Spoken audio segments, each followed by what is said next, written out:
All right. Well, good afternoon, everyone. My name is Philip Konpali. I am the Policy and Practices Director for Respectability, a national organization dedicated to fighting stigmas and advancing opportunities for people with disabilities. My pronouns are he, him, his. And to provide you a visual description, I am a 30-something white guy with light brown hair, glasses, a scraggly beard, and a blue suit and blue jacket. And I'm so delighted to be here today with some really preeminent experts, some thought leaders, and some truly transformative personalities who are really driving federal policy forward and really impacting in a very positive and transformational way the lives of millions of people with disabilities. Today's webinar, as promised, is entitled Federal Policy Priorities on Disability Employment, NDEAM 2021 and Beyond. This past month, October, was National Disability Employment Awareness Month, an annual celebration of the work talent and the value of workers with disabilities. And that celebration wraps up on October 31st, but the work never ends. And to really kind of carry on and to give us a sense of like, what are the federal government's priorities around getting millions of people with disabilities into the workforce, back into the workforce, trained up, better educated. I have pulled together really the people who I am humbled to know. I am always eager to hear what they have to say and listen very intently. And so I hope all of our audience members will do the same today. I am going to be starting today with Karen Mckenzie Williams, who is the Assistant Secretary of Labor for Disability Employment Policy. In this position, she advises the Secretary of Labor, Marty Walsh, on how the department's priorities and policies impact people with disabilities, and she leads the incredible team of the Office of Disability Employment Policy. Before Odap and before working for the Biden administration, she was the Managing Director for the Poverty to Prosperity Program at the Center for American Progress, working on a variety of progressive policies to address the broad range of anti-poverty strategies. And then before that, she worked at Odap. So she has a long history of really transformational leadership in and out of government, impacting Social Security, Medicaid, civil rights. And even before that, when I first met her, she was working for the White House. She and I bumped into each other at, it was a nickel briefing about disability issues way back in, I think it was 2012. And I remember meeting you and I knowing that you were somebody who was going places, and I am humbled to know you, and I'm humbled to kind of be learning from you today. Likewise, holding up the educational side of things is Carol Dobak, who is delegated the authority to perform the functions and duties of the Commissioner of Rehabilitation Services Administration within the Office of Special Education and Rehabilitation Services at the Department of Education. Carol also serves as the Acting Deputy Commissioner and the Director of the State Monitoring and Program Improvement Division. She actually started working at RSA in 2000 with responsibility for the Client Assistance Program and Protection and Advocacy. In 2004, she made the jump to the Office of Policy and Planning in the Office of the Assistant Secretary, which oversees RSA's programs. And in 2006, she became the chief of the VR program unit. And then in 2016, she became the director of the SMPID, and she has been really a transformational leader in her time with VR. And so we're going to start with Taryn, we're going to jump over to Carol, and then with any luck, we'll be joined by Katie Nees, also from the Department of Education, and I'll do her introduction when she joins us. But for now, Taryn Mckenzie Williams, the one and only Secretary of Labor for Disability Employment Policy, take it away. Thank you for that introduction. As you heard, Taryn Mckenzie Williams. I am a Black woman, light-skinned. I have an afro. I'm sitting in a room with blue walls, and I'm wearing light clear glasses. And I am a 40-year-old woman. And good afternoon, and thank you for having me. As you learned, I'm the Assistant Secretary for Disability Employment Policy, and in that role, I lead Odap, as we call it, in the U.S. Department of Labor. And we are an agency that was founded 20 years ago to promote the employment of people with disabilities by working across policies, programs, federal agencies, and external stakeholders. And I can say that this type of engagement is essential for ODAP's work, and we are always looking for opportunities to strengthen our relationships with the community. And so I'm so happy to be here today. ODAP has 4 key priorities under this administration. ensuring an inclusive recovery from the pandemic, advancing equity, promoting competitive integrated employment, and supporting successful youth transitions into the workforce. So I'd like to spend my limited time highlighting a number of ODAP initiatives that are dedicated to promoting competitive integrated employment, both for adults and for youth. So I just want to check here, Philip, how much time do I have? You've got 10 minutes. All right, good. That's about what I planned, but just wanted to make sure.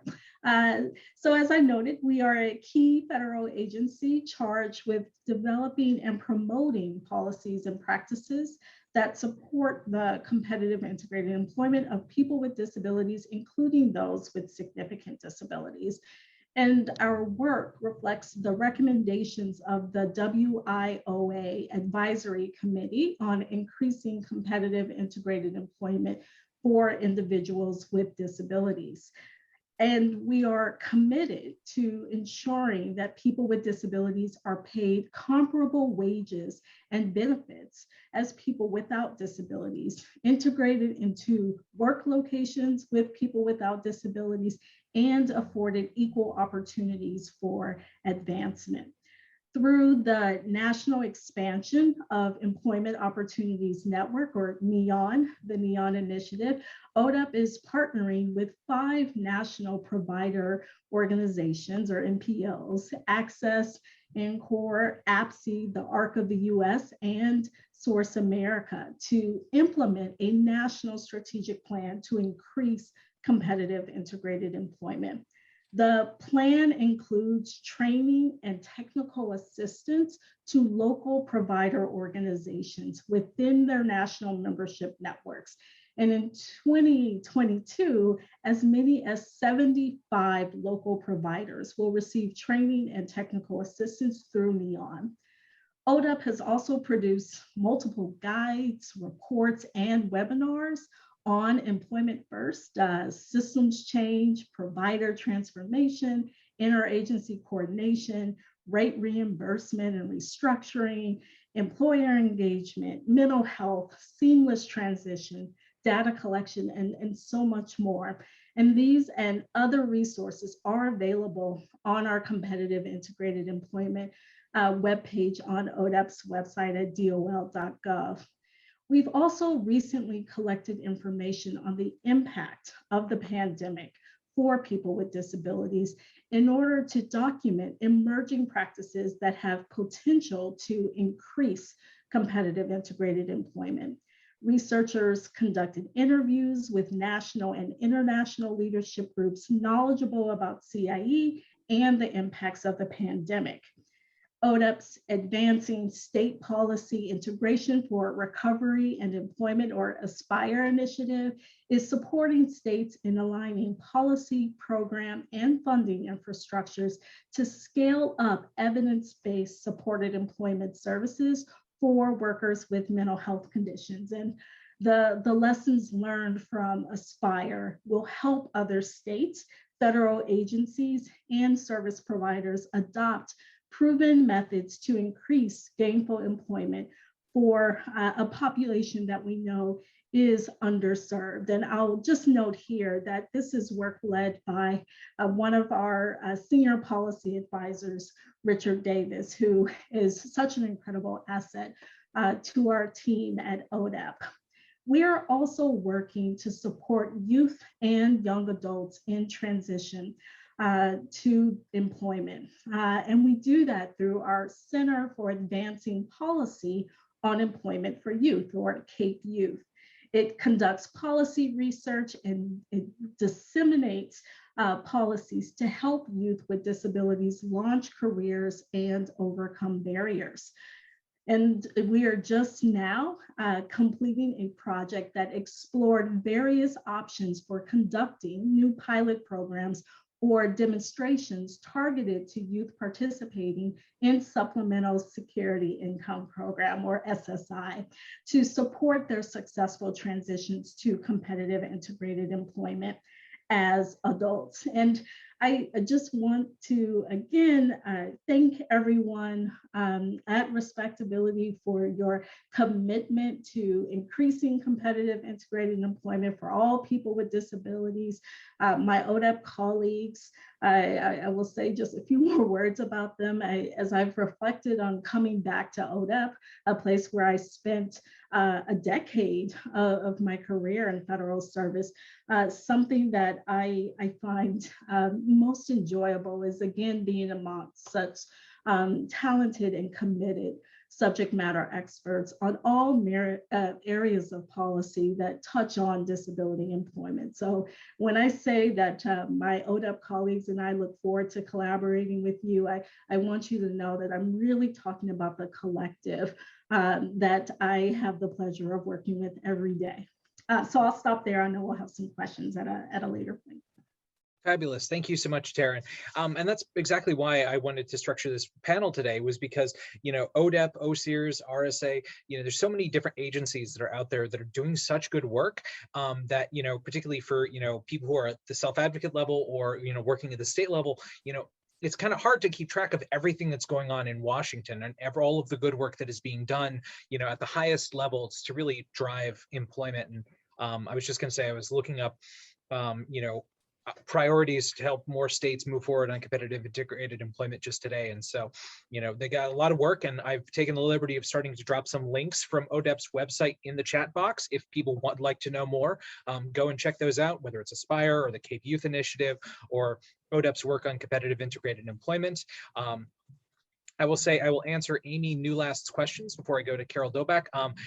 Unfortunately, we do not have our ASL interpreter today. I am so sorry. Scheduling problem happened, but we have open captions, and it's the best we can do. I'm so sorry. I do apologize. But we'll share transcripts, and a recording of this webinar will be posted on Respectability's website next week, along with more resources and information. So to pivot, I want to, ODEP has such a huge mission, and I want to pivot now to talk to Carol Dobak from the Rehabilitation Services Administration. RSA is part of the Department of Education and has a very dedicated focus and a really tremendously impactful work helping states helping fund state vocational rehabilitation programs, a 101-year-old system for getting people with disabilities into the workforce that began out of World War I, which I'm very cognizant of, given tomorrow is Remembrance Day, also known as Veterans Day.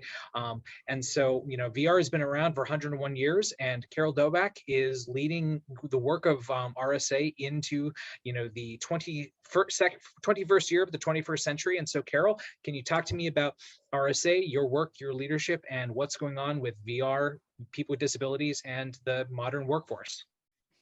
I certainly can, Philip, and thank you for recognizing the long-lasting viability that the VR program has had in its ability to secure employment for individuals with disabilities over more than a century. I have not been with the program that long, but I will just describe myself briefly for all of you. I will say I'm middle-aged. I'm not going to pinpoint my age as closely as Taryn did, but I'm a middle-aged white woman. My hair at this stage is a somewhat light reddish brown, and I am sitting in the library of my 150-year-old home in the heart of Baltimore that has green walls, painting on a wall. There are a couple of windows behind me with draperies and wood blinds. And I am currently today wearing a red dress and jacket.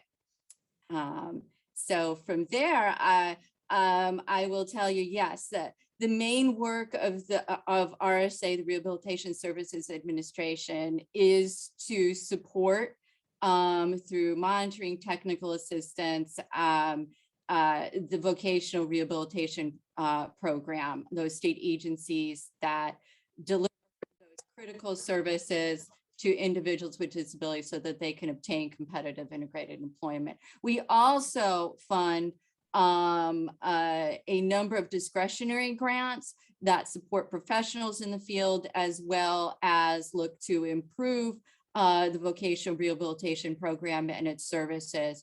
But again, given time on this panel, I am going to focus on our vocational rehabilitation program as I talk about the effects that the pandemic has had on that program, some of the trends we've seen through our data related to the effect of the pandemic, as well as some of the really strong and positive performance we are seeing as of late in the program, and we can look forward to in the future.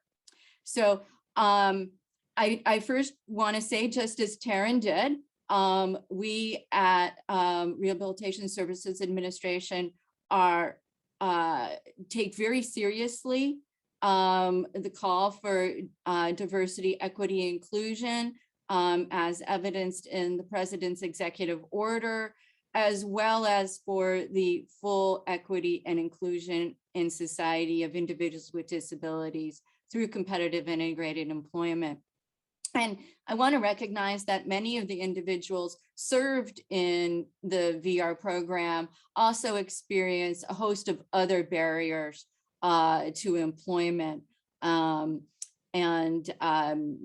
example, our data from program year 2020, and when I refer to program year or PY 2020, I am speaking about the period from July of 2020 through June 30th of 2021 this year. So in program year 2020, we see, as we have seen has been the case in several years past since the implementation of WIOA, that a majority of the individuals served in the VR program come from low-income households and are among the long-term unemployed. We also know that a third of the individuals served in the VR program are English language learners, experience levels of low literacy or other cultural barriers to employment. So that's just a picture of who is actually being served in the VR program. Before I move on to describing the VR program in some more detail, I do want to say that we most recently honored our commitment to competitive employment, diversity, and inclusion for individuals with disabilities by celebrating in National Disability Employment Month through the issuance of a set of frequently asked questions that provide guidance on the department's interpretation of the integrated location criteria in the definition of competitive integrated employment. These FAQs make clear that it is the purpose of the VR program to assist individuals with disabilities to achieve competitive integrated employment. And they provide important guidance to VR agencies that will help VR counselors and VR agency professionals identify high quality, competitive, integrated employment opportunities for people with disabilities, so that students, youth, and adults with disabilities no longer feel that their only option for employment is non-competitive and segregated employment. And you can find those frequently asked questions on our website, rsa.ed.gov. And I encourage you all to read them. And if you have questions about them, please do not hesitate to reach out to me at RSA. And I believe you can share my contact information, Philip, with the audience if you would like. I will definitely take the advantage. I will definitely take that privilege and do so. Thank you very much. And I also really, I really appreciate you bringing up and sharing, you know, kind of your agency's commitment to issues of diversity, equity, and inclusion. Those are all issues that have always been important, but have not always gotten the wider recognition in the disability space that they should have. And so, you know, I think it's really interesting to see, you know, you bringing together the socioeconomic differences of VR clients, the intersectional identities of, that people with disabilities bring to VR when they're getting services. And it also, you mentioned English language learners as being a component of, VR clients. And that is so important because, that creates another layer of barriers and another layer of planning that needs to be thought of when agencies provide services, when programs are intended to help people with disabilities, especially people of color with disabilities, enter the workforce. And so you're living in your direct way, kind of the need for advancing disability justice very practically. Okay. So I'm going to start diving into the moderator questions that I have the chance to ask. And so, the big thing, and this will give some time for hopefully Katie to join us, so she should be here any moment. But talking about the moment that we're in, I was so excited when I read the most recent jobs report from the Bureau of Labor Statistics and the report from NTIDE, the researchers at the University of New Hampshire, and supported by the Kessler Foundation.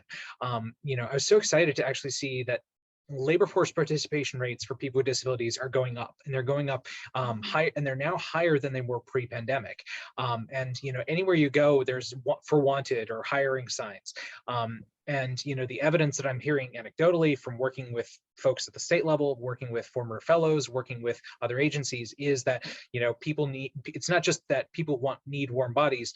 Employers want people with disabilities. And so for Taryn and for Carol, I'm really curious, what's your perspective on how agencies and advocates and nonprofit organizations, how can we take advantage of this current economic moment to really get more people with disabilities into the workforce, support employers to better understand what it means to hire people with disabilities, and really show that return on investment that comes from making disability a priority in inclusive hiring? Taryn, would you like to go first, or? Sure, I'll start. Thanks, Carol. I would say that's a great observation, Philip, and I would want to bring a couple of things in response to that. And first is something that I know that we're all witnessing in this moment, which is that the workplace has been transformed during the pandemic. Remote and flexible working arrangements have become the norm in many occupations and industries. I say many, certainly not all. And this can expand opportunities for many people with disabilities, such as individuals for whom transportation was a barrier to employment. To the extent that these changes in employer expectations become the norm, this may increase opportunities for, again, I would say some workers with disabilities. And this may be a part of what we're seeing in the recent employer numbers. I'd also note that Odap, the Department of Labor, and the administration as a whole are committed to an inclusive recovery, to building back better. And this will involve multiple strategies, including career pathways and apprenticeships for quality jobs, opportunities in new industries, especially in clean energy, and improving accommodations and supports that enable people with disabilities to work. But I would maybe in close really want to stress that even though we've seen recent improvements in the labor force participation of people with disabilities, and indeed it is good news, we really should not lose sight of the fact that the labor force participation of working age people with disabilities is still much lower than that of those without disabilities. And the gap in labor force participation has been well over 40% since 2009, when these data first became available. So any increase in the proportion of working age people with disabilities who are working is good, but the enormous gap that remains in some ways is the more important point here. Absolutely. And before we pivot to Carol, I'll just kind of comment is, I think there's several gaps that we need to focus on. I think there's several gaps that I think qualify as kind of the metric for success when it comes to disability employment. You've got the gap between people with and without disabilities, but at the same time, among people with disabilities, I think it's really critical that federal agencies, states, advocates really continue to look at the gap among people with disabilities across different demographic categories. Like, even when things were pre-pandemic and things seemed to be going really well for the disability community overall, the employment rate for African Americans with disabilities was only 32%. Poverty rates amongst people of color with disabilities are significantly higher overall. And so, recognizing that intersectional identity needs to be that second layer of, directed impact, and kind of really, if you define the problem, you can help solve the problem. And I think, defining the problem by recognizing demographic diversity and changing populations is a big part of it. Now, that being said, Carol, how can we take advantage of this present moment and capitalize on the economics of today? Sure. And some of what I have to say, it will echo what you heard in Taryn's response to the question, but it more focused directly on VR. I think we all recognize that the pandemic did have a significant effect on the ability of VR agencies to deliver services, as well as to work with their individuals and employers to identify employment opportunities when we were in the height of the pandemic. Now that we're moving out, as you've pointed out, Philip, there are improvements in the economy, as well as we see people returning to the workforce, seeking employment, and all of that is great. We do anticipate that people with disabilities are going to be returning to the VR program as well, to seek support as they look for employment. And we're going to be looking very closely at our program year 2021 data to identify those trends moving forward, program year 2021 being beginning this past July. So we do know that as the VR agencies had time to adjust during the pandemic and work with their providers, they did find ways to deliver a whole host of VR services remotely, including not just career counseling, but training, vocational adjustment, disability adjustment services, as well as even surprisingly supported employment and job coaching services. They found very innovative and creative ways to do that. Like Erin mentioned, I think we will see some of those services and service delivery models being maintained moving forward, and they can be particularly beneficial, and our agencies have told us so, for individuals who live in rural areas or where for other reasons transportation options may be difficult. That is also true for the expanded opportunities in the economy as a result of hybrid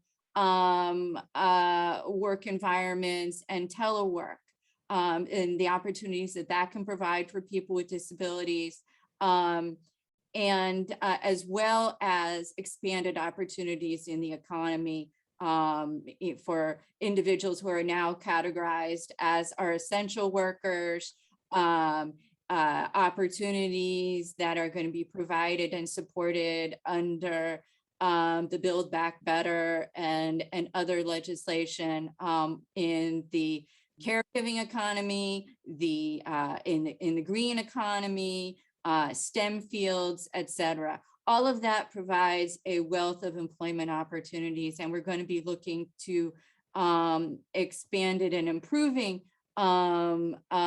performance data around individuals involved in the program, receiving services in the program, as well as the outcomes they achieve as we move forward. Gotcha. Perfect. Well, thank you so much, Carol. And that was one of those things that came up when I was listening to, Taryn talking about, how remote work has expanded, but how things are going on, as, this infrastructure package is rolled out, if we expand broadband access, that can, if we can get high-speed internet in the hands of people who have never had it before, that opens up a lot of economic opportunities. But there needs to be those training programs out there, and people need to be able to be trained up and skilled up to get those jobs. So I've got I want to shift things up a little bit. I've got a question from Eric Dibner, and I'll put it to the both of you. What potential new funding may be coming to states to support disability employment? Okay, well, I'll start this time if I can, Taryn. And as many people are aware, RSA has a significant amount of funding that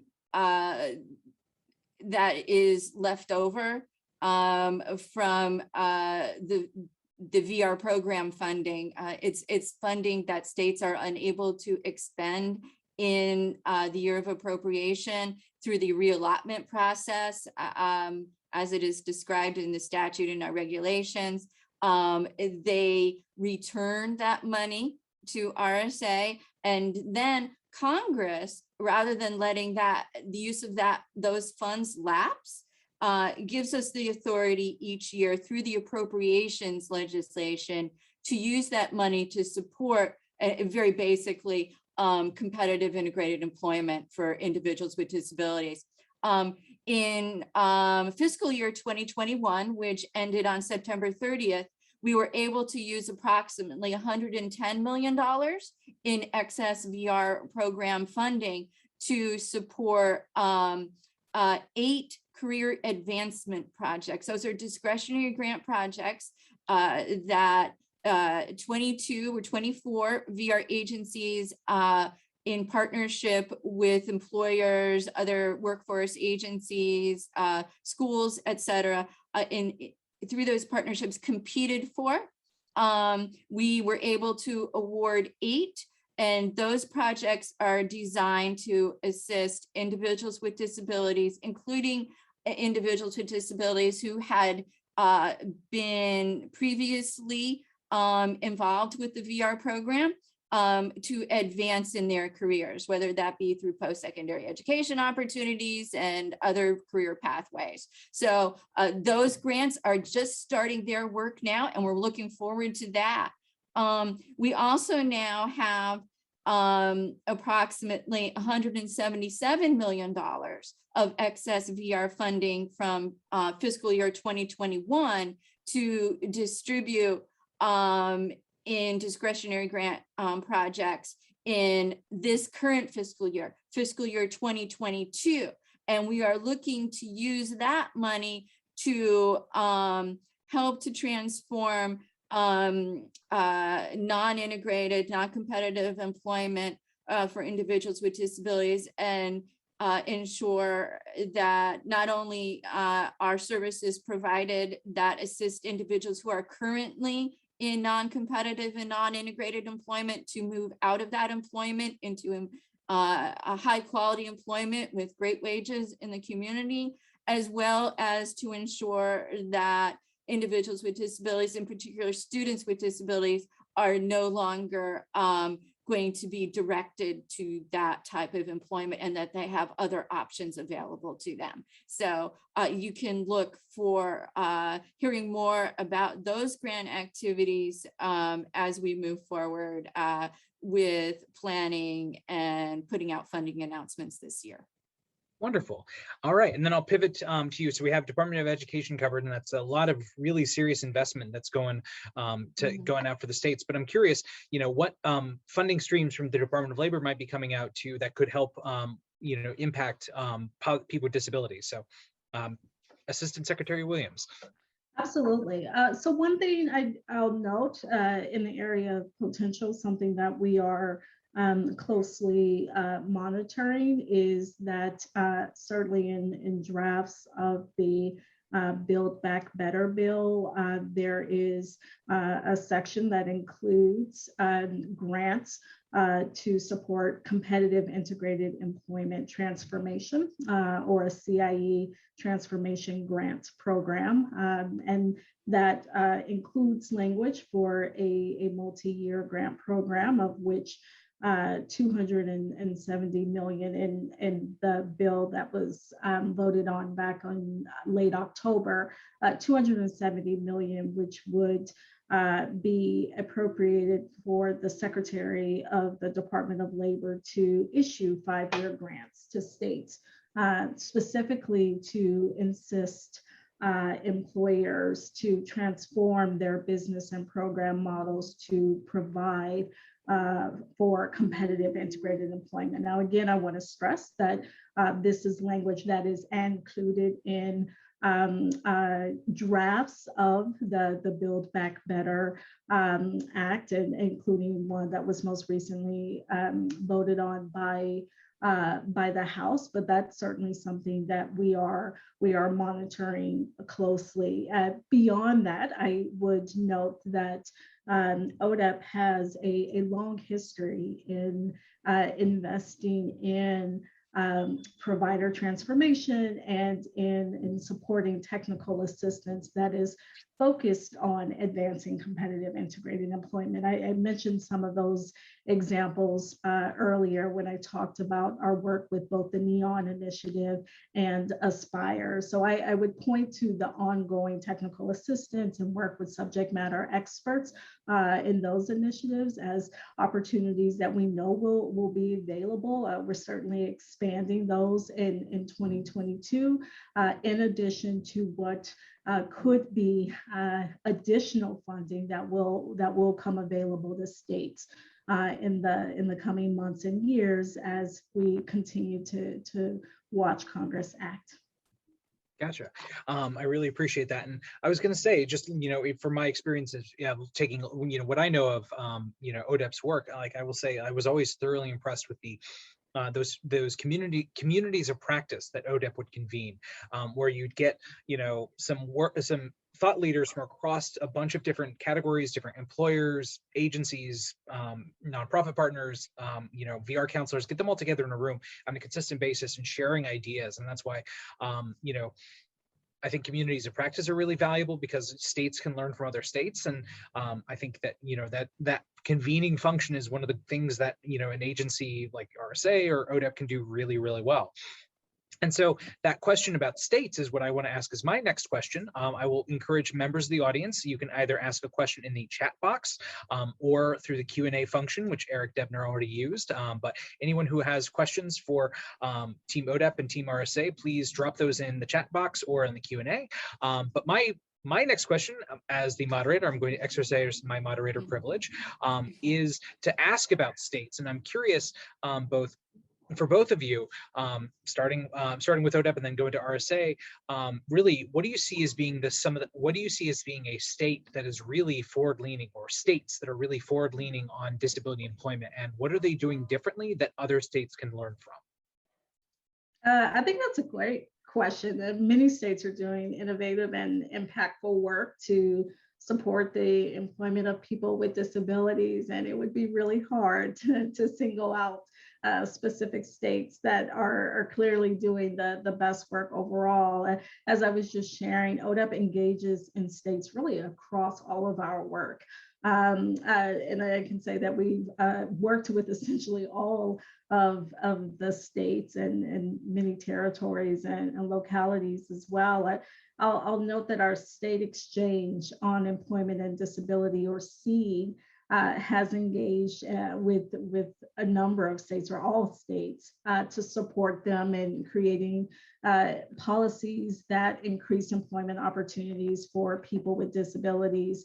Our Aspire initiative is working with 7 states to scale evidence-based supported employment services for individuals with serious mental illness.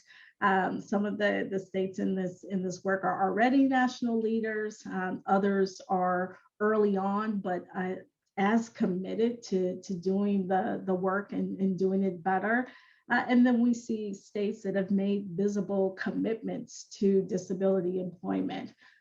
For example, the state of Maryland has an entire department on disabilities led by a cabinet level secretary Colorado established a state level Office of Employment First. Washington, Iowa, Oregon, and Tennessee were first mentor states for ODAP's Employment First State Leadership Mentoring Program. In fact, you were just talking about our communities of practice, and I will note that one of our most robust communities of practice really does stem from the work that the Employment First State Leadership Mentoring Program, sometimes inelegantly referred to as EFS LNP, has done over the years with states across the nation. And I could probably go on and note many more positive examples, and certainly you should go to our website at dol.gov to find more examples, but there's just a real range of examples that we could point to.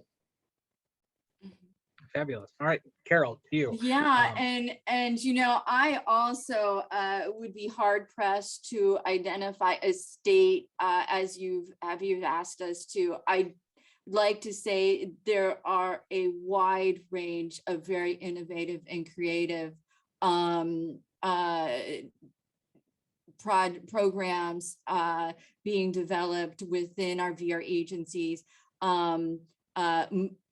most of which are being done in collaboration with their partners. VR cannot achieve high quality employment for significant numbers of individuals without collaboration. So much of the work that is innovative and creative is being done through collaboration with other workforce agency partners, school districts, particularly in the area of pre-employment transition services, employers, developmental disability agencies, the list goes on, and as well as disability organizations. And, you know, it's just very creative. I was just about an hour before this panel, I was participating on a panel all about mentorship for students with disabilities and the incredible value and impact that those types of services have, whether they're formal mentoring relationships, informal mentoring relationships done individually or in group fashion. Those mentoring opportunities and opportunities for self-advocacy, training, and support are critical to the ability of students with disabilities, particularly, to achieve their employment goals. What I can tell you, though, just a little bit of data nationally that can shed some light maybe on how successful some of those projects in our states are at this point in time, is that we are seeing really strong performance in the area of serving students and youth with disabilities.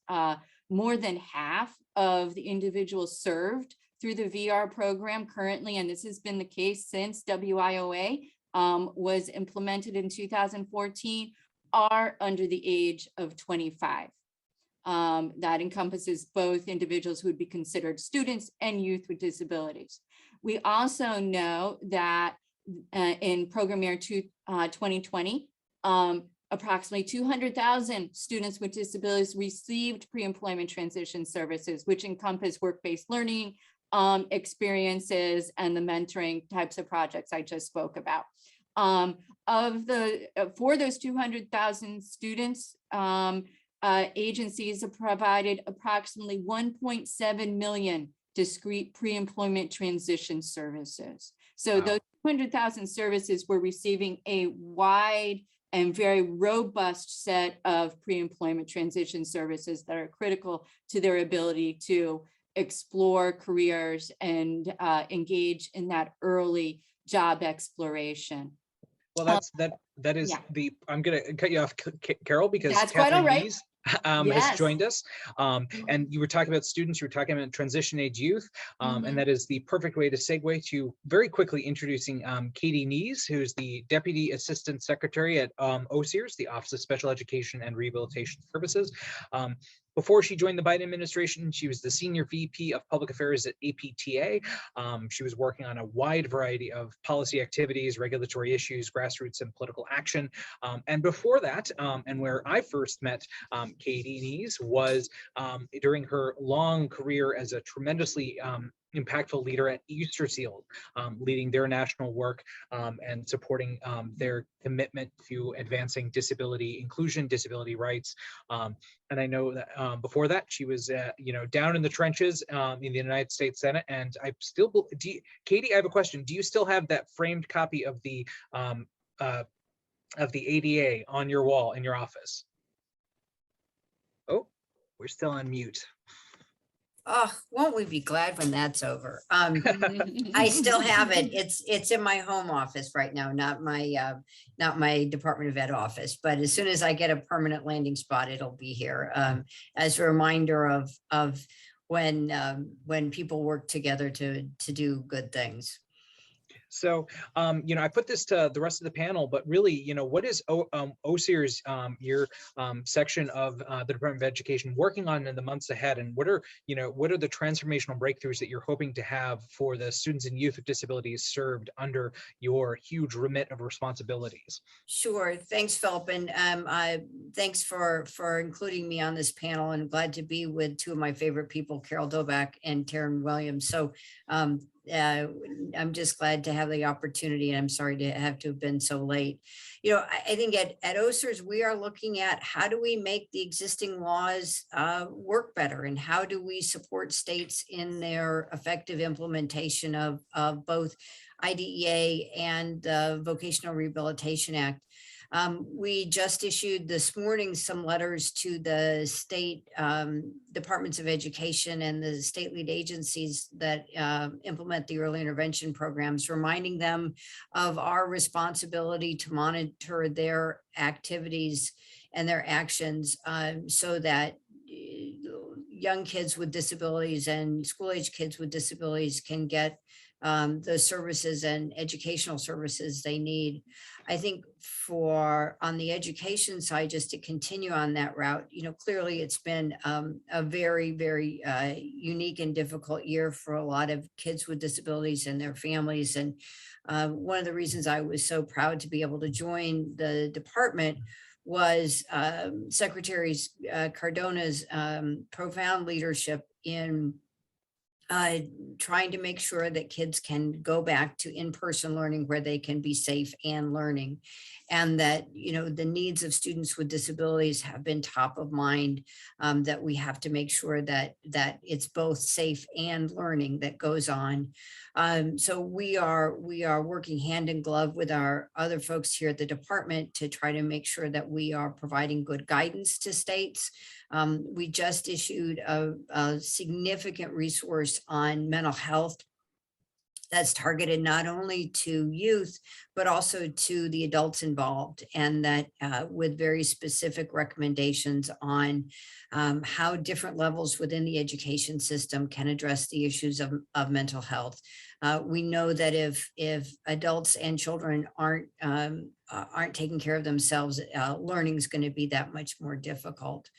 On the rehab side of the ledger, it's been a very exciting time for me personally to work with the RSA staff and with the vocational rehabilitation agencies. We just put out guidance on a frequently asked questions document on competitive integrated employment, and really having the focus of our work continue to be how do we make sure that youth with disabilities see competitive integrated employment as their future, and that people who have been in segregated work see competitive integrated work as part of their future and the necessary supports to help them. I think one of the things that Carol just mentioned it, that half of the people that are served by the vocational rehabilitation system are under the age of 25. Similarly, the other half are long-term unemployed, and I think they have different needs and require different supports from the system, the vocational rehabilitation system. So we are working to see how we can increase our efforts with them so that more of those folks can be successful in the world of work. So it's an exciting time to be a part of the federal government, recognizing how challenging the pandemic has been in the delivery of services, and how we're all hoping that the pandemic is waning. Every time you sort of feel that way, something bumps it up, and then we're sort of back to where it feels like we're back to where we are. But I really do have optimism that there is a bright future, and especially on the employment side, since we just finished the National Disability Employment Month. There are more and more jobs. Unemployment is going down. The job participation rate is going up, and so I think there's lots of reason for optimism. Definitely. And I mean, I was so excited to see the news today that, about 1 million kids are getting their first COVID dose today. And that is a huge achievement for the administration.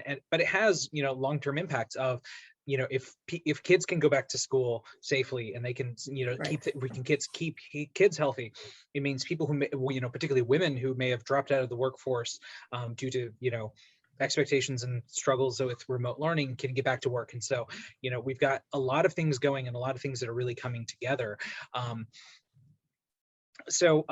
will say, Taryn and Carol have already covered it, but really important because, at OSERS, you have responsibility for both special ed and VR. And so, Carol really covered and touched on, how VR is addressing issues of equity and intersectionality and addressing, the unique needs of people, people of color with disabilities. But I'm really curious, how is OSERS really embracing the racial equity and social justice agenda of, the Biden administration, and really, how are you bringing in the perspectives of people most significantly impacted by the policies that you're responsible for implementing? Right. Thanks for that question. I think how the law works, and I'll just speak to the special ed side because I know Carol's done a great job on the VR side, but we have data that demonstrates that the pandemic was disproportionately awful for kids of color, and particularly kids of color with disabilities. We raised that in our letters that went out today to the states to say this is something that we're very interested in how they are implementing things so that those kids can get the supports that they need. I think we are looking at what are the training and technical assistance opportunities we can provide to the adults in the system so that they can better be prepared to meet, better prepared to meet the needs of kids of color. One of the things that we're also doing at the department is the Office for Civil Rights collects data on a biannual basis. And that's one of the most profound sets of data that we use to establish policy goals, and the CRDC data. And it really does demonstrate how many kids are inappropriate, the use of restraint seclusion, particularly for kids of color with disabilities and kids of color in general, and how we can use that data to shape policy going forward. I think we are also looking at the issues of personnel and teachers, general education teachers and special education teachers, and how we can attract more people from diverse backgrounds and how we can keep them in the profession, and how our training technical assistants and some other tools that may be available at the department to that end, because we know how incredibly valuable it is to have mentors and role models for students at every level of their education, and that's something that's not lost on us at all. Well, I think that's really wonderful. And I mean, teaching can be a really rewarding career path. And, if we can encourage, a more diverse teaching workforce, that's going to make for a more diverse workforce. I think those second order effects that really getting, embracing diversity and inclusion as a value can bring. So obviously we have, 5 minutes left on the schedule. And I want to make sure to get everybody in for one last, big point. And I want to keep up that theme about optimism. So I'm curious, Taryn, Carol, and Katie, in that order, what about your work gives you the most hope? And what should we come back and talk about next year in November 2022?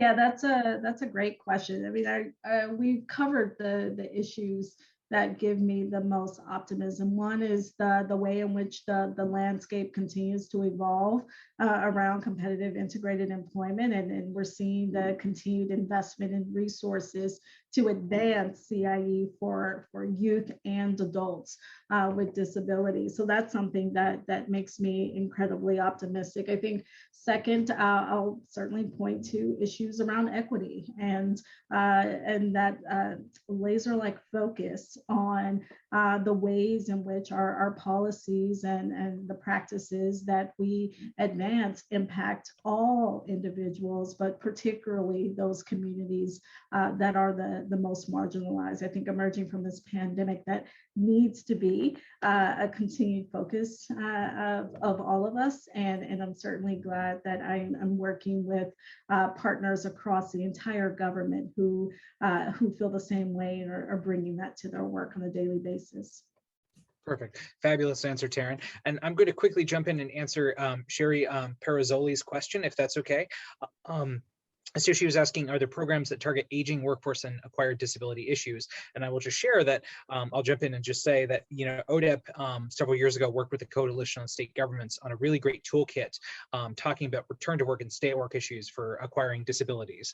So just wanted to slide in and get your question answered before we go to Carol. What brings you hope and what are we going to be here talking about in November 2022? Okay. What brings me quite a bit of optimism and hope, Philip, is just the widespread commitment to competitive and great employment that we see across the federal government, through our collaboration with Odap, Administration on Community Living, Center for Medicaid and Medicare Services. It's just a significant amount of effort and focus that's being brought to competitive integrated employment. That brings me hope that that same level of focus is also evident on state level as we see states phasing out the use of sub-minimum wage in their states. It's a growing number, and that's a really positive thing to see. That gives more and more opportunities for individuals with disabilities served in the VR program to achieve competitive integrated employment. And that's terrific. Within the VR program itself, I think a renewed focus on the value of post-secondary education and training in support of competitive integrated employment that we see demonstrated through some of our WIOA performance indicators and improvements in those areas. That gives me a lot of hope, as that level of training is so critical for individuals with disabilities to achieve quality employment, whether it be in STEM fields, professional fields, as I've said, the green economy, the caregiving economy, et cetera. It's all really great to see. So all right. That's where I'm going to end. All right, fabulous. Katie, you've got the last word. Sure. So I have to show my true colors. I'm excited about the commitment this administration has for early childhood and helping kids with disabilities get a great start in life.